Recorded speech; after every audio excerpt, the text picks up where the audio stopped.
ગરુડેશ્વરનો wear dam કમ causeway overflow થયો, કુદરતી સૌંદર્ય 16 કળાએ ખીલ્યું. સરદાર સરોવર નર્મદા ડેમના ઉપરવાસ મધ્યપ્રદેશમાં સારો એવો વરસાદ પડતા નર્મદા ડેમની સપાટીમાં વધારો થતાં હાલ જળ સપાટી 119 મીટર થઈ છે. ડેમમાં 2723 MCM મિલિયન ક્યુબિક મીટર પાણીનો લાઈવ સ્ટોરેજ જથ્થો છે. જોકે ઉપરવાસમાંથી 20,870 ક્યુસેક પાણીની આવક થઈ રહી છે. પાવર હાઉસો દ્વારા 24,000 ક્યુસેક પાણી છોડવામાં આવે છે. નર્મદા નદીમાં વધુ પાણી છોડવામાં આવતા ગરુડેશ્વરનો વિયર ડેમ કમ કોઝવે ઓવરફ્લો થયો. સુંદર મજાનું નયનરમ્ય આહ્લાદક નજારો જોવા મળી રહ્યો છે.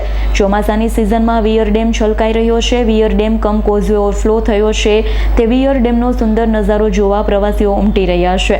ખાસ આ વિયર ડેમ જે સ્ટેચ્યુ ઓફ યુનિટી પાસે આવેલા છે, ત્યારે જે સ્ટેચ્યુ પાસે આવેલા વિયર ડેમ જે 14 મીટર ઊંચો 1500 મીટર લાંબો ડેમ પણ ઓવરફ્લો થયા હાલ આહ્લાદક દ્રશ્યો સર્જાયા છે. અમે વાલિયાથી આવીએ છીએ, દર મહિને આવીએ છીએ અને અહીંયા અત્યારે પણ પ્રવાસ માટે આવ્યા છીએ અને દત્ત ભગવાનના, વાસુદેવાનંદ સરસ્વતી મહારાજના દર્શન કર્યા, શંકર ભગવાનના દર્શન કર્યા અને અહીંયા પાછળ જે ડેમ ઓવરફ્લો થાય છે નર્મદા મૈયાના કિનારે, તો ત્યાં પણ અમે દર્શન કર્યા અને જોવાની અમને ખૂબ મજા આવી.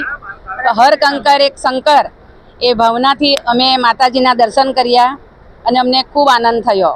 અમે દર મહિને આવીએ છીએ અહીંયા, પણ અમે આ દ્રશ્ય કોઈ વખત જોયું નથી, પણ આ વખતે અમને આ દ્રશ્ય જોવા મળ્યું છે. ડેમ ઓવરફ્લો, રિયલ ડેમ જોવાની અમને ખૂબ મજા આવી છે.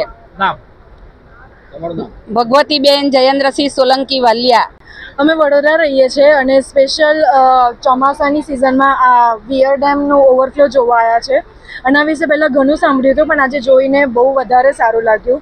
નર્મદા ડેમ ઓવરફ્લો જોવા આવ્યા હતા, પણ એ પોસિબલ ના રહ્યું, પણ એના જ ઇક્વલીમાં બહુ જ વધારે સારું છે અને ઘણું ગમ્યું અમને લોકોને.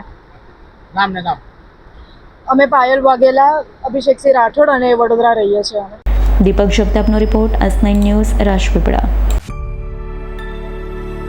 અમારી તમામ માહિતીથી અપડેટ રહેવા માટે જોડાયેલા રહો S9 ન્યૂઝ સાથે.